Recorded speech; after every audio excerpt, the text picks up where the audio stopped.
Hello and welcome to the Ratnest podcast, episode number 29 with Brian Judge. Hey! Hey, how's it going, guys? What's up, man? Great to see you again, man. Great to see you again. For anyone that is watching, the reason I laughed so hard in the beginning is because we just have a 5-minute conversation with the artist about what they want to say or not say. And then we go, hey, like, nice to see you. Have a whole nother introduction. Yeah, we've never seen you before, dude. Hey. Who the fuck are you? Get the fuck out of here. Dude, Brian Judge, everybody. Yes. So, Brian, I first got familiar with your work in the Clusterfucks issue 1 that Cameron Hathaway, another veteran of the podcast, had done and was talking about it. And you had little 4-frame comics that the little diary comics for that. I mean, Cameron's a great guy.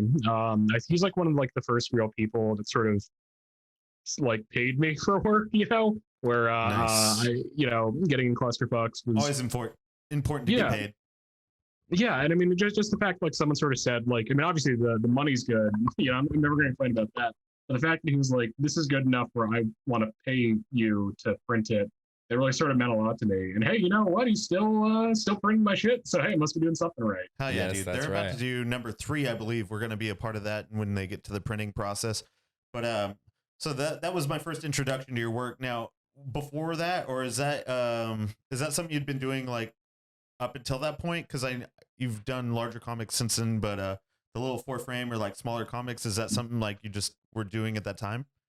I do every single fucking type of comic, man. If you like going to look, I mean, at any sort of given, I mean, just when it comes to comics in general, I don't even like consider like, oh, this is when I start doing like smaller stuff. This is when I start doing bigger stuff. I just like maybe 3 or 4 years ago, I just sat down and I drew just a story about a guy with a fist who killed someone, and then that became Crime Killer. And then I just started like coming up with like little series after that and sort of just continuing them all. So like when it comes to the diary comics, I think that's like after I was doing some conventions and met some like more like diary comic people and thought, hey, this is cool. I want to like, do this. And I don't know, I had this mentality that like start out doing something small but consistently, because there's always the motherfucker that talks about like, yo, I'm gonna make my magnum opus. I'm gonna make my fucking 300 page. It's the best book ever. I've never written it before. I've never written anything before. It's gonna be sick as hell.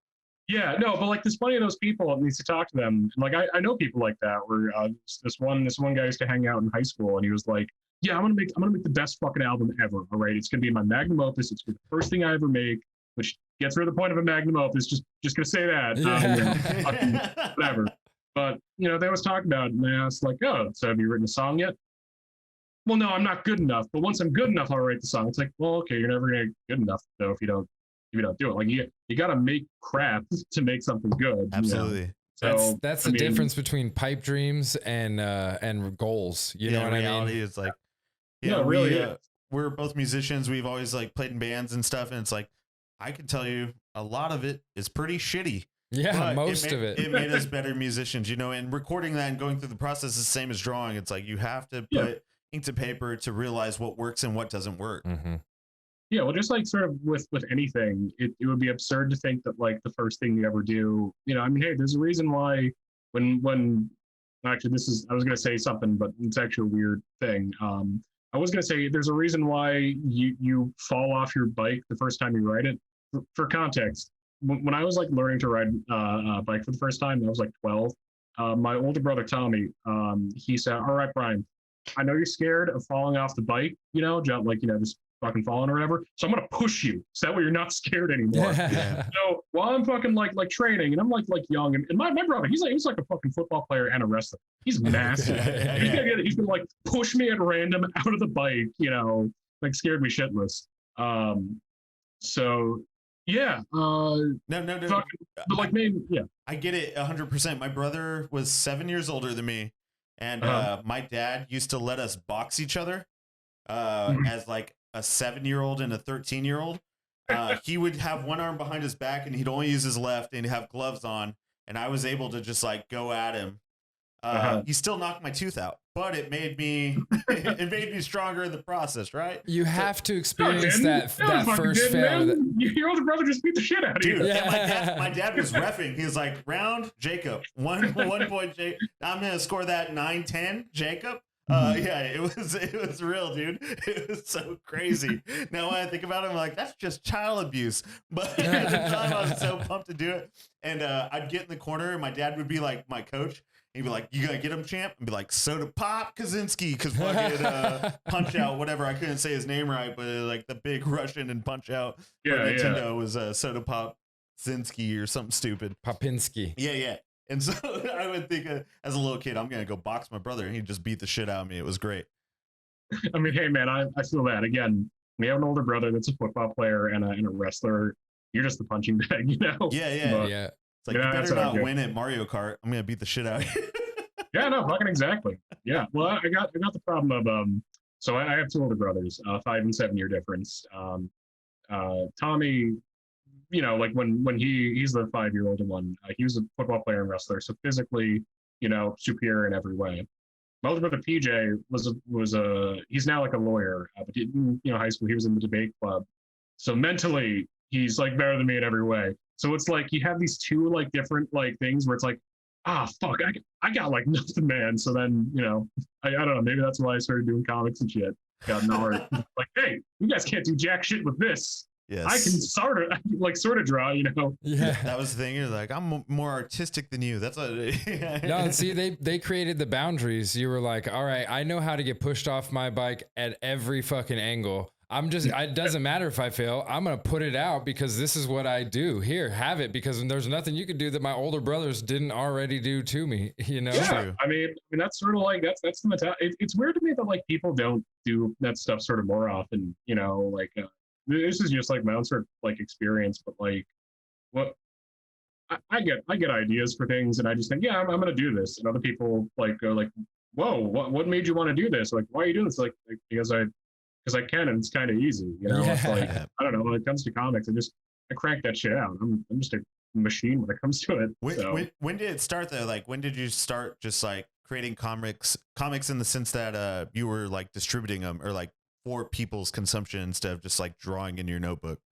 I mean, so I guess I'd say that I really started like drawing good comics, I guess, or like printing books like 3 years ago, 3 or 4 years ago. And it started out as just like small stuff. Like I used to work for my college newspaper in college. So I just had a massive like stack of newspaper comics that I made.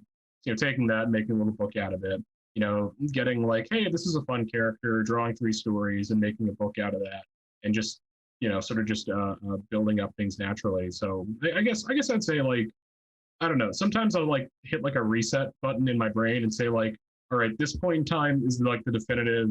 This is when I start making good shit, you know, and say like, the change. These other books don't matter. This is the one that matters. Like this other comic doesn't matter, but this is the real like good shit. And I'm sort of at that point right now with Zomic Book, the anthology that you guys printed. Which hey, thank you so much for printing that. It came out fucking immaculate. Yeah, Awesome. did the second printing come out as good as the first? Because I know you were stoked on the first one, but you did. Yeah, no, it came out great. Both of them are like fucking amazing. Sweet. And it's like now that's like the new like bar of quality. And I keep joking like because everything I do just keeps like getting bigger and bigger. Gross. This is like what it was like 120 pages. Yeah, it's 122 pages, maybe even some. Oh shit. 118, 122. I can't remember exactly, but it's a fucking shit ton, dude. How did that? I mean, how did you wrangle up all those artists and like how did that getting put together like happen? So I just want to post online saying, "Hey, submit whatever the fuck you want to me. I'll print that. I'll print anything." And so I always thought, like, I mean, there are sort of two answers within that. Like, the joke answer, which is like still true, is like, I just thought it'd be funny if I made a book and I just said I did not say no to anyone. I just said, yeah, I'll print literally anything. You submit me something, I'll print it. It could be like the shittiest doodle. I'll still do it. And the second sort of like more serious answer is just in general. I mean, you know, I've only been doing this for like a few years compared to people who do it their whole life. Like, I think it really does matter, like the first time you get published by someone, because that's like you were talking about earlier. Like, hey, someone said that my story is worth something to them, is like worth enough that they'll put money into it or print it. You know, like I can hold like a physical object that proves that I'm good at this to some level. And I just thought, hey, there's a lot of people out there that they don't have that opportunity because, hey, I love comics, but I'm not gonna lie, indie comics it's a difficult scene to get into. There's not like a lot of places to like go to, like unless you're already a pro day one, you're not really going to go to like Fantagraphics or any of those guys. You're going to have to work on it yourself. Well, so that's crazy because there's only a few indie publishers that are on that level that you'd want to get involved with, right? And you have to be like a career artist to get involved with those guys. So it's like someone coming out of college, someone in their early to mid 20s, whatever, that's just trying to like do work's sake and shop it around. It's kind of discouraging, but you also have to think like you just have to work at it another 15 years, and then these publishers might be a little bit more into what you're doing, or like well, I mean, even then, man, I'd still say, since damn, I got a dog there. Oh yeah, sorry. No, that's cool. What's his name? That's Moose. Moose, good name for a dog. If you ever have a moose, you should name a dog. And very clever. No one has ever said something like that before. Yeah, like, damn, dude. Yeah, fucking. I don't fucking know. That's why Brian's on the podcast. That's it right there. Yeah, name your moose dog. I'm humble. I'm all the shit and more. I'm really cool. I swear, I'm really cool. Please like me. I need more friends.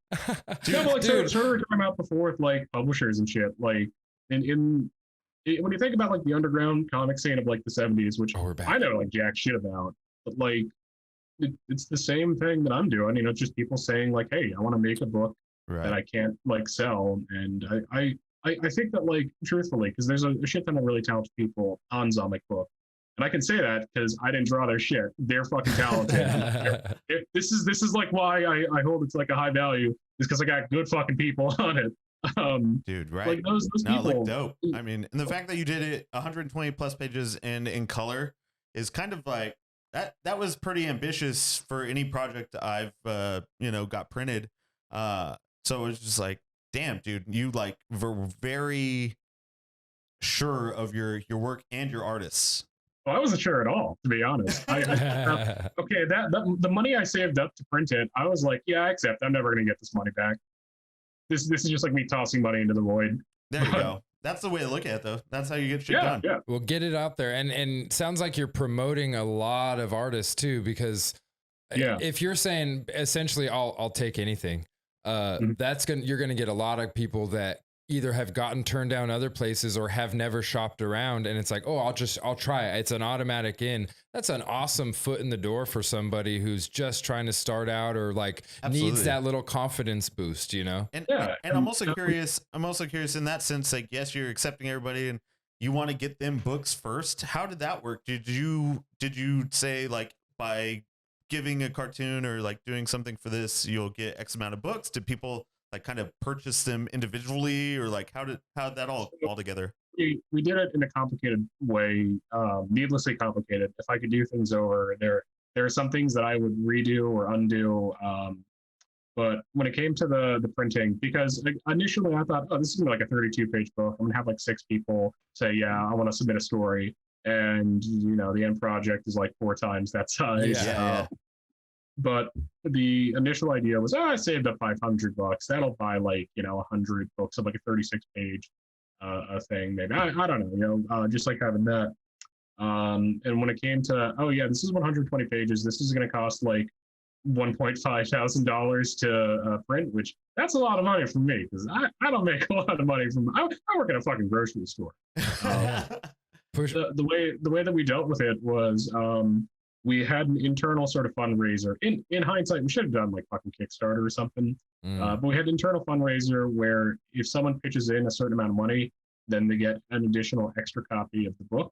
So I'm putting up 500. Someone else is, let's say they want to get 10 copies of the book. They're going to put in 100. And then when we print it, we send it to them. And that's how we sort of raise the funds, is everyone sort of pitching in and like pretty much pre-ordering copies. Because my mentality is, if you did a story for the book, automatically you should just get one free book.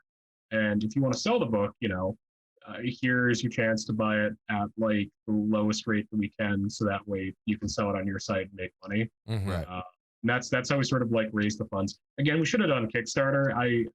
Whatever the next fucking book I do, it's going to be like a Kickstarter. I'm not. I can't. This is all. It's a pain in the ass, man. Because then you have to like get every single like person's address, and only recently have I been able to ship out everyone's copies, because I found out I was shipping out the books the wrong way. Like whatever the method I was using, it was like I was sending them out as like parcels when they're not really parcels, or some shit like that. So just a shit ton of books got lost in the mail. Oh no! So the second that I got the second order of printing of books, I was like, great, okay, going to go take 15 books out of this to like resend them. Damn, and dude. well, not like 50, I think it's more like 7 books to be fair. But the point is that because that's a top priority for me, is I want to be a man of my word and really just get every single, like, the most important thing to me is to have that good relationship with contributors and to not be an asshole to them and get them their books. So that's yeah. It's key. I mean, reputation is really all you've got in the world, and if it sucks when reputation gets damaged by an outer, like United States Postal Service can't deliver the books, and now it's all of a sudden it's on your name. But as the guy that's putting it out, that's good. That's honorable to say, you know what, even though it wasn't on me, I'm going to make it right. You might not be your fault, but you're taking responsibility for it and stepping up. And that goes a long way in any business, but particularly in like a friend kind of community, like where it's trading. People you don't necessarily know. Like, it's not like, you're good friends with all these people. It's just it's a trust system, and it's like online friendship. Right. It goes a lot further than people realize, I think. So kudos to you, man. Kudos. Yeah. My biggest fear is there's like one person that I'm missing that I haven't sent the book to. Like that's like the one way that's never gonna leave, man. That's always gonna be there. Well, if you didn't get your copy, you're hearing it right now. Email Brian and he'll get it to you. Yeah, dude. Please email me. I want this done. I want this to be over. They had to move and like don't have internet, so they just like don't know where their shit is. They're like, no. Yeah. It's gonna be hell whenever I do. Because I think I do want to continue doing Zomic book, and all I can think is, motherfucker, when we get to issue 2, it's not going to be 120 pages. I'm telling you that it was large just on like the other side of it. I couldn't imagine like putting it together, and you already had everything laid out and like formatted, which was nice. I gave it like a 1/over, and and that was it. Whereas other stuff I get is very rough, and like I have to kind of like piece it together. So kudos to you for taking the time to put that shit together. 120 pages is no joke, bro. Like, yeah. Did you have to go back and forth with like a lot of the artists to like get their stuff up to quality, or was it kind of just like, all right, this is what you get? Well, I sort of treated it during the initial phase of sort of looking at everyone's story. I sort of just like, submit me whatever you have, and we'll like, go through it and see it. And there's some things you just have. I mean, you guys know this since printing and all that. But like, there's certain page quotas that you have to have for books, or it has to be in multiples of 4 and all this. So there's always like that sort of shit. Not like, well, hey, it's a good thing that I have, like, on my end, I have a 3-page comic, a 2-page comic, and a 1-page comic that I can like put in to not worry about that, since I just draw a lot. But there were some people where it's like, they had like pencil sketches, and some of the stories weren't really finished, and I had to like tell them like, hey man, you have the time, please, I'm no matter what, I'm going to print your story, but do this for yourself, like really make the story good. Because like, hey, I'm going to be honest, I love every single story that's in that book, but I'm also going to acknowledge that I said yes to everyone, that like it's the beauty of it is just seeing so many different varied artists and seeing where everyone's at, because people, and this is no like slight to them. No, I don't think that's taking away from anything at all. No. I think that's exactly what you want to do when you're working with people, is to encourage them to do the best work they can. Yeah, and I mean, as a result, there's this one really interesting story where like it has the background to it is video game screenshots from like Gmod, Mm-hmm. and no other story has that sort of element of sort of look or like you'll have like a really intense like black and white story that's incredibly like just visually heavy, and then the next page will have like a very like bright and lush sort of more like cartoony sort of story. Just this like insane like amount of variation. I know I just said that the next book, issue 2, is going to be 36 pages. Part of me really wants to just fucking crank up to the max and make it like 500 pages and just get like, Yeah. like a real, like the biggest fucking thing ever. But You're going to kickstart it and it's going to be, 500 pages hardcover. A coffee table book. Yeah, exactly. Make it. Don't tell me that would be like fucking sick. That would be great. No. Reminds me, do you guys ever hear of like the Jaws into the multiverse Kickstarter thing? No.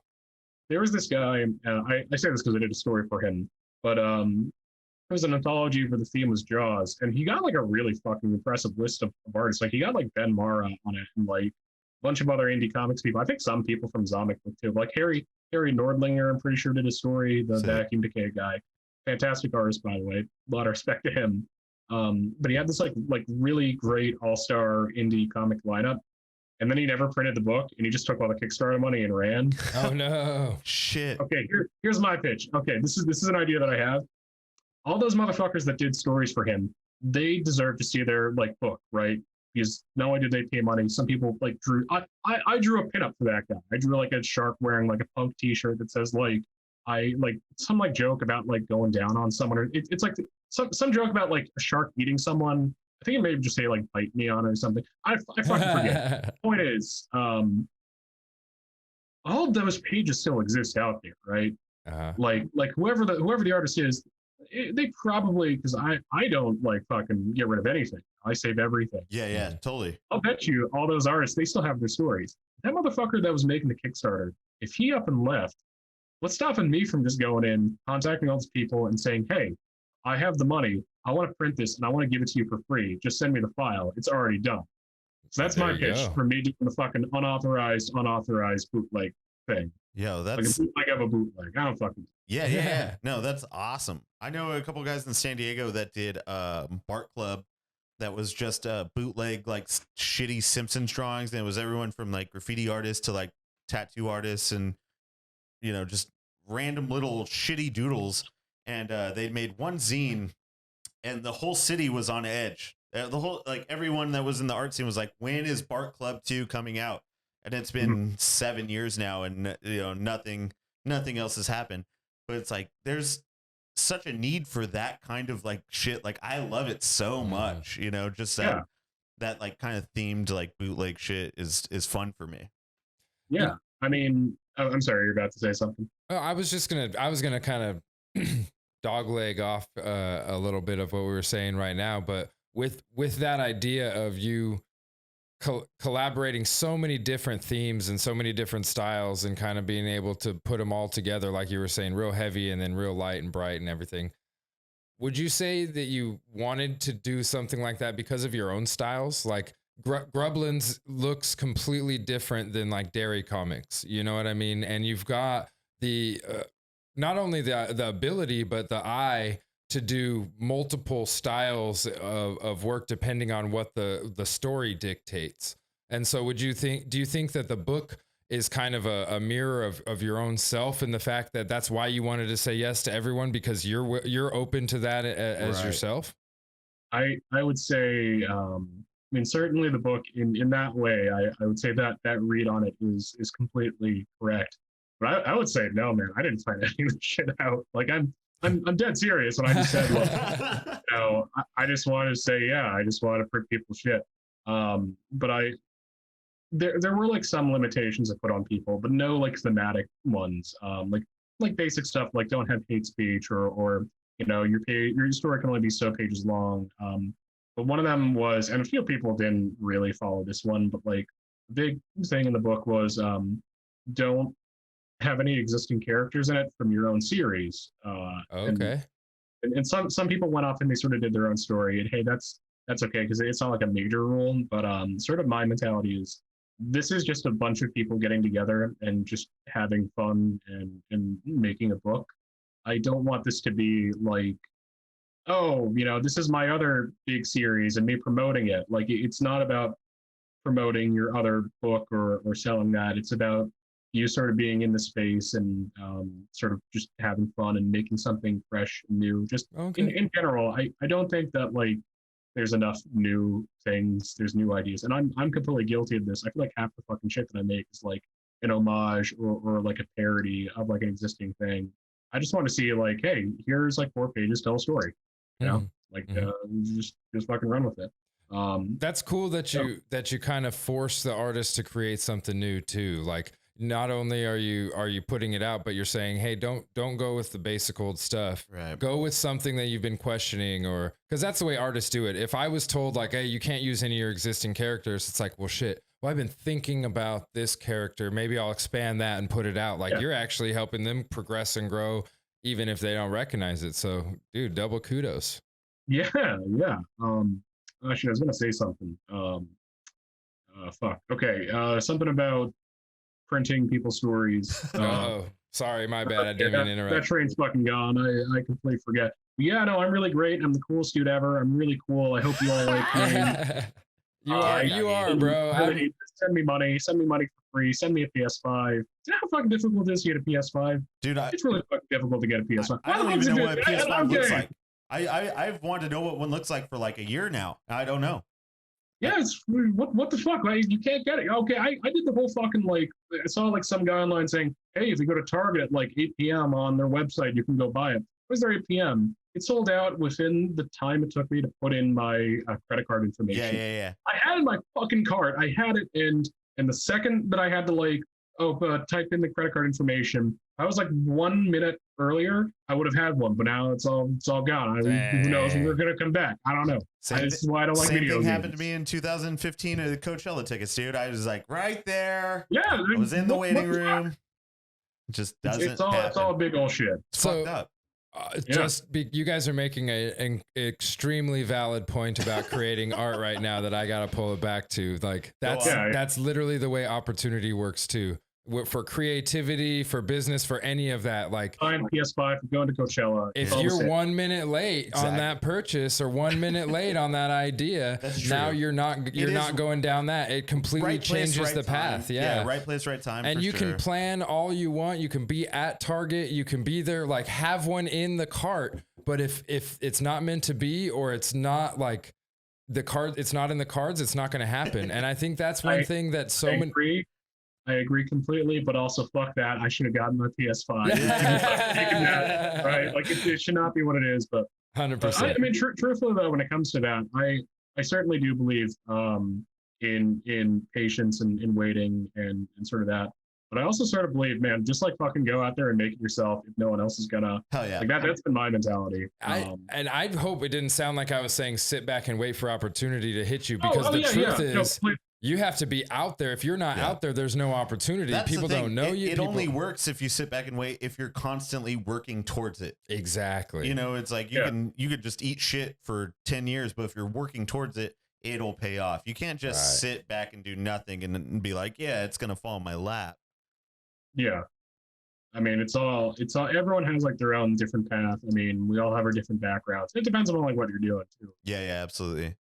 All I know is that I thoroughly enjoy making comics just in general. Like, it's something I enjoy to do, and it's fun because, hey, when I start like every couple months, I'll just like take a look and like see like, oh yeah, I made this thing. This is actually pretty good. Or like, hey, I can see like I'm getting better, and that's what I enjoy. I mean, I know like do you guys know the guy behind Earthworm Jim? A chance? No, I mean, I'm familiar. I'm really familiar with Earthworm Jim, but I don't know the story of the creator or anything. The creator's a real piece of shit. He's he's like one of those NFT guys. He's also like, I think, pro-Trump and anti-trans and homophobic and a whole like fucking 9 yards. But I was on a stream a couple days ago on his fucking Discord. Since me and the people in everyone's comic book, we have our own Discord. We just like chat there and have our own like fucking little time. Hell yeah. But one of the guys, Birds of Sadness, he was like, yo man, I was in the Earthworm Jim Discord. This place is fucking nuts. You gotta go see it. And so like me and him came on during this like live stream where it's the saddest fucking thing. It's just this guy. He's drawing the NFT on his computer, a live stream, and everyone there is like watching it, but everyone's too scared to talk. So they're all just sitting there watching this guy. And me and Bird came there earlier on the fucking voice channel. So we're just there talking about whatever stupid shit. We're going on like Reddit and looking up like weird subreddits for like the I can't poop subreddit. Yes. Just reading those Yes. like I'm 14 years old and I can't stop shitting. I am 16 years old and I need to shit. It's like fucking like stupid shit. And then the stream starts, and then we're bullshitting the entire time to like the fucking creator of Earthworm Jim, saying shit like, "Yo, man, you like Jackie Chan movies? Yo, what's your favorite Jackie Chan movie? Police Story's the shit. Yo, fuck Shanghai Noon. Yo, fuck Shanghai Nights." Yes. There, I said it, all right. They fucking suck. They're the only Chinese movies for me. If it's gonna have Jackie Chan, I want to see. Okay, the American movies they fucking suck. They don't show him doing the stunts. All right, they cut away. It's like all. Okay, the fucking best thing about Jackie Chan is watching him fly through the window and not having cut, just seeing it all one take, all right? And I'm obviously getting on the nerves of the creator of Earthworm Jim, but he doesn't really know how to tolerate me because I'm not really being like a troll or anything. I'm just being some fucking weird, annoying guy talking about Jackie Chan. And This rules. oh god, but like it was bizarre since like so it's like a live stream that's an auction pretty much. So there's like 20 people in the voice channel all watching, but they're all muted. And you can't see what he's drawing. He has his computer like faced here, or like fucking. It's hard to like move when you have your looking at the camera. The computer's here, so you can't see what he's doing, but he's just drawing the entire time. And I guess you're just there to ask him questions, I guess. And the thing you're drawing is like it's like a shitty MS Paint doodle based off of a template, so it doesn't even look original. It's just like the same like three guys with like mustaches or like a hat or some shit. And it costs. I asked like, hey, how much? What the fuck are you drawing? Like, how much is that? He's oh yeah, this is 1.5 ether or whatever the fuck. It's like I don't know what the fuck that is. Can you say that in dollars? He's like, oh, it's a couple $100. And I say like, oh man, I could buy a shit ton of Jackie Chan movies for that. And yeah, in the end, they didn't really know what to do with me. And then, goddamn, okay, Birds of Sadness, I love you, but you ruined the entire thing, man. Why the fuck? He had to shout something like, "This is a ruse," or like, "This is a cult," and then because they saw that we jumped in on the same time, they're like, "Okay, you must be a troll." Your part though is they spent like 30 minutes talking to me, trying to understand like, okay, but why are you here? All right, like you can just make another account and come back on if you really want to troll us. And I keep saying like, no, I'm not going to come back here. I'm only here for like light shenanigans. They ask like, okay, how'd you find the Discord? All right, how did you get on here? So I don't know. I don't know how I got here, man. I just clicked the thing. Oh, I'm sorry, yeah. No, you just say, I just clicked the thing. I don't know how I got here, Yeah, no, that's what I'm saying to them. And they're like, no, you have to know. This is like a big. I said, yeah, I'm not coming back for this. I'm like, no, you're gonna come back. You're a troll. It's like, no, I'm dead serious. I'm just here to have a good time talking about Jackie Chan. Dude, I got nothing. And as everyone should, because I was just watching Jackie Chan do like behind the scenes of the Jackie Chan movies where he's doing his own stunts. And yeah, this motherfucker is insane. He's a legend. Everyone should want to talk about Jackie Chan and the things he does because no one talks about it enough. Maybe in 1975 when he first came out and like people were like, "Oh, that's cool. This Asian guy is doing cool stuff."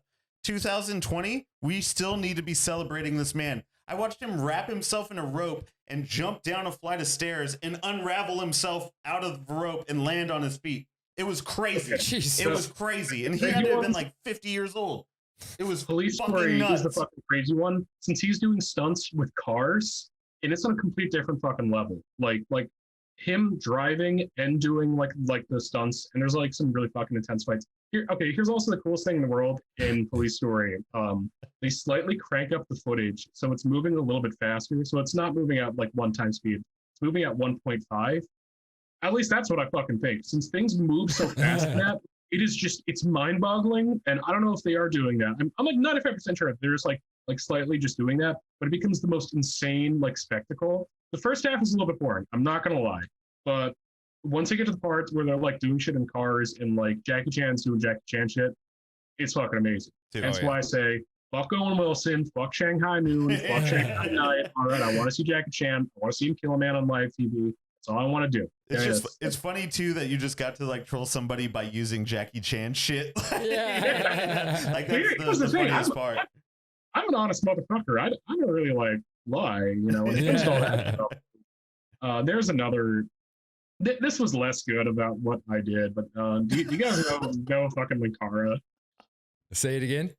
The great Linkara. He's like this YouTube internet guy. He reviews comic books, and he's just a full of himself asshole who takes things like way too serious. He's like one of these guys who's like, I'm gonna spend like a decade of my life reviewing comic books. Yeah. But I have nothing insightful to say. I don't write comics myself. I don't draw comics myself. I'm just a guy who loves reading mainstream superhero books. Just like anyway, a sweet food critic. Sucks. But yeah, sir. I was just saying, it's like a food critic who just like doesn't know how to cook. It's like a food critic who only like eats McDonald's. Like, yeah, there you go. Like, hey, you know what? If you like eating McDonald's, fantastic. You know, if you know about McDonald's, then hey, your opinion has value. But if you're just gonna be like a guy who goes and says like, this comic that is infamously bad is infamously bad. Here's a 30-minute video of me like going through the entire book. At the end, a 10-minute segment where I dress up in a goofy Power Ranger costume and fight a robot who looks like me. And by the way, that's okay. I'm really selling you on this. I know. Yes, send me the link, dude. Send me the link now. All right, it's the top of the fourth wall, but it's great too because he's been doing this for 10 years, and the skits at the end. So he's in his fucking universe. He's still like a critic, where he's still like a comic book guy. Like he's still a guy reviewing comic books. He still like lives in this house. But this house is like a fucking spaceship. It's the dumbest thing, and it's like all like deadpan serious. But anyway, I've always hated that guy since he's always just sort of like a smart ass, like self-inflated dude. And he has a Discord, and I found out the way to get on the Discord, it's so like easy. Like for like 95% of the stuff, I swear to God, it's not like hacker shit. It's like, right. Oh, it costs $1 to go onto his Patreon, and then you get the Discord information. I pay $1, I go on, I immediately unsubscribe, and then that Discord information, and it's an open link, so you can send that to anyone. So me and a bunch of people went on to Linkara's Discord, and we were just like goofing off, doing stupid shit. We may have taken some things a little bit too far. I do acknowledge that, but it was mostly us like doing like fucking like who's on first type like skits where like someone says like we're in like there's like multiple fucking channels, so like multiple people or text channels, I guess. So multiple people are talking at once, and me and Birds of Sadness are in like one, and these other guys are in other ones, and they're like posting like dumb shit and getting like banned. Me and him are on this other thing, and someone comments like in our channel like, no one is allowed to talk about this other YouTuber. And then me and him both go, I don't understand. We weren't talking about them. Are we okay? And just like playing like super earnest, like, hello, I am new here. How does this work? Hello, I am on Discord ? And just like stupid shit. And they never figured out it was me. Just trying to make each other laugh. Yeah. It's like, yeah. Well, it was a dumb, like, the idea was, hey, let's start some, like, internet drama to go get Zomic book going. Let's, like, send Linkara comic, like, let's send Linkara a couple copies. But then at a certain point, we were like, is this really worth it? Like, we're just sort of like, maybe it's not a good move to, like, piss off, like, a semi, like, famous internet guy, even if he's a fucking asshole. Like, let's not do that. You gotta try in order to know. You had to try. Yeah, dude. Maybe if we pissed off more people, we'd have more than like 30 views a week. I don't know. Fuck. Yo, man, go piss off his mate. Go fucking get the baseball bat and smash that hornet's nest. You know, you gotta start get stung. I don't give a shit. Sometimes, dude. I like your style. Yo, I don't know if you remember this. I think you remember this. But when we were in Raleigh and we were at the brewery where we had the art show and we were bullshitting. Did you ask me if I could beat up Steven Spielberg?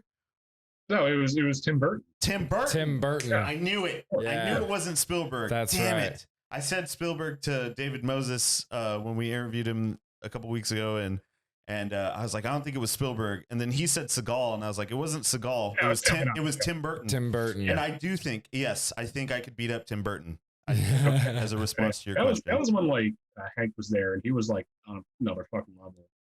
Dude, that guy's always on another level. We're actually interviewing him right after this interview. So, yeah. Any questions you want to ask that psychopath? I No, well, not to put you on the spot, be dude. You don't honest, have to start wars. We don't want to start dramas. oh no, it's like to be honest, like when it comes to all like that, I tell him I said hey, and that I hope he's doing whatever. Like I hope he's doing the best.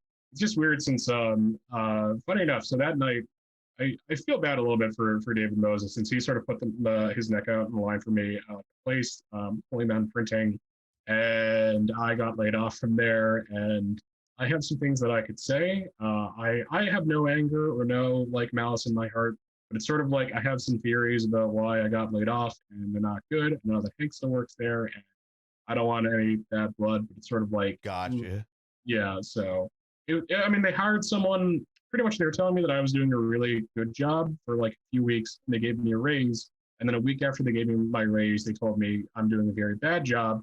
Coincidentally, we hired this other guy from Target who has way more experience in the job that you're doing. Anyway, you're laid off by. And it's like I don't want to be that guy. I don't want to be paranoid. And I hope hey, whoever the guy who works there now, who I think maybe replaced me, I don't fucking know. Very nice guy, and hope he's doing well there. But it's sort of like, Dude, I didn't mean to bring anything up. I didn't even know that shit was really going down. I was just like, I mean, fucking yeah, around. I'm honestly not like, you know, like I do like weird antics. I'm not like an angry person by heart. I don't like drama or any of that shit. Like there's no reason. Yeah. Just sort of like a weird thing, and it's like, if anything, it just sort of bums me out since I've always liked Holy Mountain, and now it's sort of like this little like stain to me. Yeah, like, yeah, I hear you. never, like, Yeah. and I feel especially bad since like I love David Moses. He's a really fucking nice dude. And sometimes I talk to him on Instagram, and it's like I know that he's really tight with him. I know that Hank's really tight with him. I know some other people that are really tight with Holy Mountain, and it's like, hey, yeah, they sort of, from my perspective, sort of fucked me over. And it's like I have no bad will. And hey, if I'm getting things wrong and I genuinely fucked up and I was genuinely like losing money and all that, cool, I have no problem. But it just sort of feels, you know, like it got shafted a bit. I don't know. Again, I'm not one for drama. I don't really give a shit. I'm just, I guess, saying. So I don't know. Well, that's a bummer. Yeah, dude, I didn't know it was like that. I wasn't trying to like lead you into that or Oh, anything. hey, it's all good. Again, like I really, I have no like bad will to any of those people. It's just sort of like a weird thing. So I don't think and to be honest, dude. I shouldn't be working in a warehouse. I should be like, I don't know, trying to find like a better job or something. I don't know. Like I gotta like move out of my parents' house. I like it here. That's the problem. Nice TV. Hey, I've been playing the new Metroid game. That game fucking rules. Hell yeah. But, So- yeah. What's the next move then? Yeah, what you got? What's going on next? No, man. It up. I Real guess, quick, let me ask, what do you like creating more? Like the more dairy style, kind of hard line, highlight? Are you saying dairy? What's that? Are you saying dairy? Yeah, I am. It's diary. Or diary comics, man. Well, I can't read. I'm dyslexic, so that's my fault. That's all good. That's funny. Diary comics, that style, or they're about like milk and cheese and I was like, all right, Dutch. hey, there's something going on I don't understand here, but dairy comics. You know, cows with bells. All right, but for like fucking April Fools or something, I'll do a dairy comic. Dude, my bad. Honestly, it's I've read it as dairy every time on Instagram. It just became that in my head. But like, what do you enjoy creating more? Like that style that's a lot more like hard lines, or like the Grublins that's a lot more like sketchy and like a little more shaded and stuff like that? I sort of go in and out, to be honest. I don't have like one sort of preferred thing. I sort of have like mentality of, okay, I've been doing this for a while. I want to mix things up. I mean, just like naturally, I'm a rough artist. Like it's very hard and difficult for me to do something clean and have like nice equal like strokes and all that sort of shit. I'm just messy. So I like doing messy things. I like it when like a story is like a giant monster eats a guy and I don't know, vomits up a penis. I don't fucking know. It's like having like sort of gross like blood and guts, and it also because that stuff is easier to draw, since if you just draw like a bunch of crap on the page, then it looks good for like a horror or action story. Mm. Whereas like, you know, for a diary comic, you have to, I mean, it's like a different like part of your brain being used. One of it is like less drawing and more like um more focused, while the other one's more like you're drawing more, but for me it's a little bit easier, so it also balances out. So Okay. It's that's it. it's almost Yeah. like it's more interesting to look at if there's like more of a mess on the page. But if Yeah. it's cleaner, it almost has to have a punchline or like something that kind of works in favor Yeah. of the simplicity. I would say that's a pretty good way to describe it. I try to like have like everything be, since man, I don't know if you guys like, if either of you read like modern mainstream comics, but like just going through that, like so much of just like a page is wasted, you know. Mhm. It feels like so, there's so many books right now where it's just there's nothing going on creatively. The compositions are very like static and boring. Like maybe this is just me, and because I've just been working with Instagram where I have to have like, okay, a 10 panel limit for a story where I have to tell an entire story in 10 panels. Mhm. Like, and when you do that for enough, it's sort of like, how the fuck do you have 36 pages and you can't tell a complete story? You know, like I don't know. That's where my brain goes. Like everything has to be like, Right. you're gonna get your money's worth. I Yeah, guess. yeah. So. I mean, it's a lot of filler, and comics are kind of at an all-time high right now, which is insane. At least mainstream comics is very expensive if you're continuing the Mhm. stories that you're buying into. I don't know, just like that sort of stuff. It kills it for me, since it's like it only makes that illusion of like, I mean, we know that in the Superman comics, Superman's never going to die, Batman's never going to die. They can Right. die for like a month and they come back. Like, but on top of that, you have nothing else going on, like just every story being dragged out. It just makes me think like, oh God, like why would you? God bless anyone working in the industry. I'm glad they're getting paycheck, and I'm glad they're getting work. I'm glad that they are creatively stimulated. But all I can think is like, why the fuck would you want to do that? Like, why wouldn't you want to like make your own idea? You know, make your own character that you could do whatever you want with, and just doing like, oh hey, let me guess, another Batman story, and he fights mobsters. Yeah. Why does he always fight mobsters are so generic and boring. We're like, oh hey, it's a new villain. Let me guess, it's a tactical like dark version of someone from his past or himself. Let me guess, the new fucking Batman villain. It's going to be it's a guy called like Darkwing, and he has guns or something. He has a robot.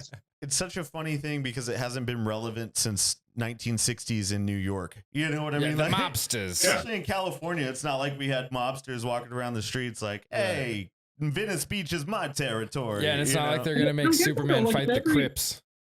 In every single like Batman thing, it's like he's always fighting like it's the most generic, boring villains is mobsters in all those movies and all the comics and all the games. Why even have mobsters when you have like Two-Face and Riddler and all those guys? Yeah. Tommy Like, I don't guns, get it. Tommy guns, and ransom notes. That's Yeah, you know, that's that's comic the books Batman right I there. like. Yeah, fuck all this shit. I want to see a guy who's just I don't know, okay. Have they done like a Miami Vice Batman? Yeah. They probably did that, like right, like an '80s aesthetic, something. I don't know. I'm pitching that shit now. Well, dude, I love this. I'm a sucker for simplicity, so I love the diary comics. Sorry.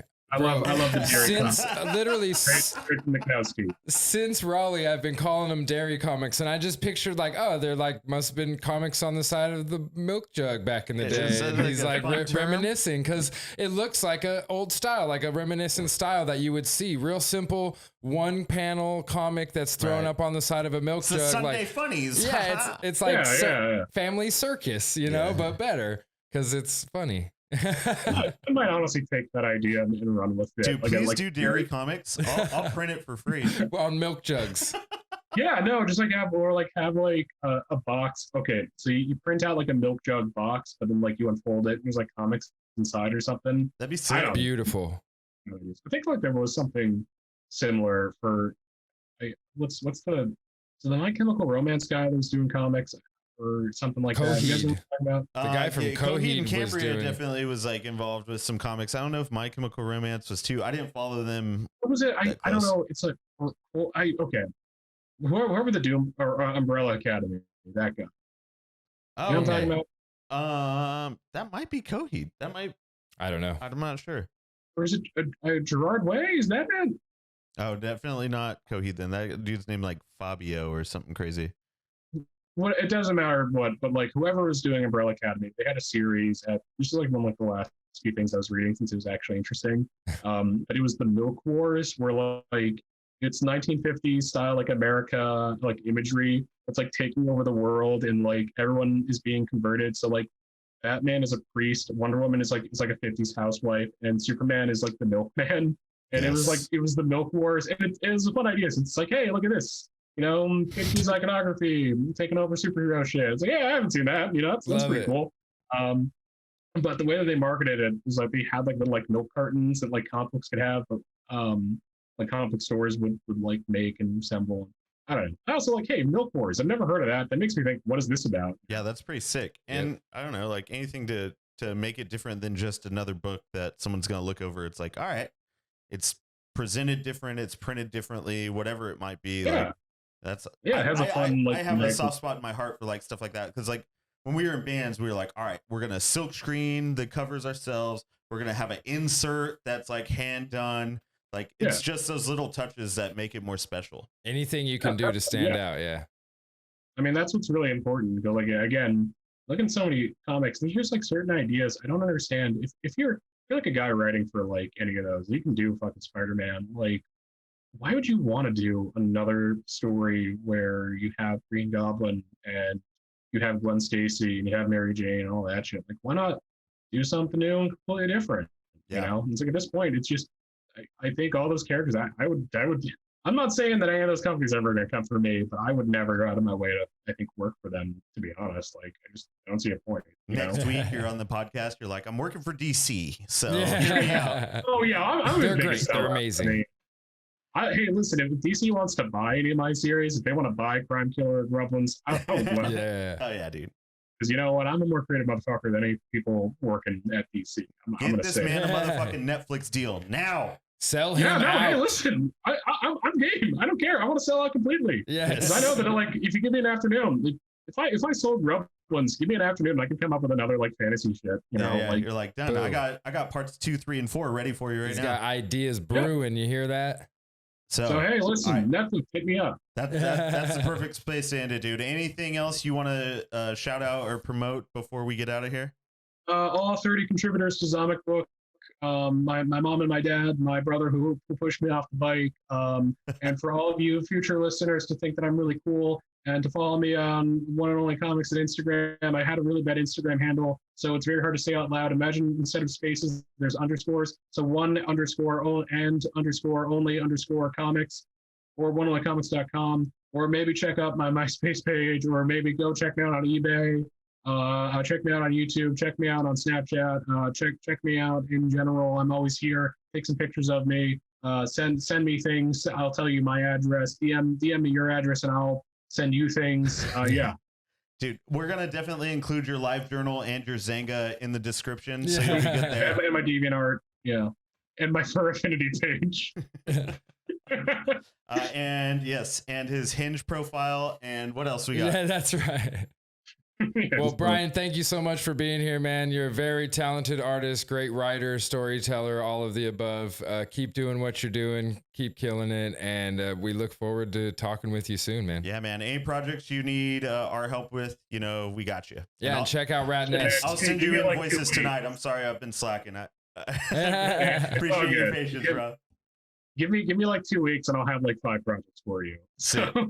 Let's go. Awesome. Yeah, thanks for having me on. This is a real blast. Like, I actually mean that, not when I was like, oh God, this podcast is fucking terrible. I'm so glad it's over. Like, oh, thanks for having me. Like, no, it is like nice talking to you guys. God bless, and here's hoping the best with every future thing coming from both you and me. Oh, thank you very much. Likewise, man. We hope the best for you. We appreciate you being on here. Thanks. It was like a conversation, man. Catching up. It was great. Yeah, same here. Awesome. Right, dude. Great seeing you. We're going to end it there. Welcome. That has been another episode of the Ratnest Podcast. You can catch us every week on any major platform and YouTube for the video. You can go to ratneststickerco.com to buy zines, pins, stickers, comics from Brian Judge. Yeah. And all that noise. So go check it out. Yeah. I'm Jim. And that's Brian. And that's Jim. Bye. Hey. Bye, guys. Oh, yeah, dude. Yeah.